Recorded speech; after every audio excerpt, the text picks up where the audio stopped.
শাপলাকে কেন ওই শিডিউলে অন্তর্ভুক্ত করা হবে না সেটারও স্পষ্ট নীতিমালা নেই। 3 নম্বর, বাংলাদেশে বিদ্যমান ক্রিয়াশীল যে রাজনৈতিক দলগুলো রয়েছে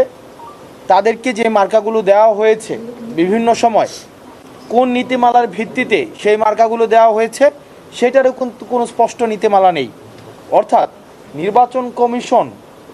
যার মানে একটা মধ্যযুগীয় বর্বর আমরা যেই আমরা শাসন ব্যবস্থা দেখতাম, যেখানে রাজা যেভাবে ইচ্ছা সেভাবেই হচ্ছে আইন প্রণয়ন করে, সেভাবেই ইচ্ছা হচ্ছে সেটা বাস্তবায়ন করে, নির্বাচন কমিশনের আচার আচরণে আমরা এই ধরনের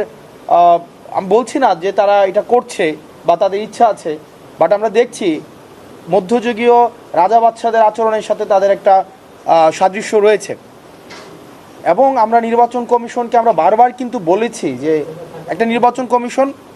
সাংবিধানিক একটা প্রতিষ্ঠান, এই প্রতিষ্ঠান অবশ্যই একটা আইনগত নীতিমালার ভিত্তিতে সেটি চলবে। কোনো ব্যক্তি সর্বস্ব বা ব্যক্তির ইচ্ছা, আমার ইচ্ছা হইলো সকালবেলা উঠে আমার সামনে একটা মাইক দেখলাম যে একটা মাইক মার্কা দিয়ে দিব, আমার সামনে একটা ডেস্ক দেখলাম আমি একটা ডেস্ক মার্কা দিয়ে দিব,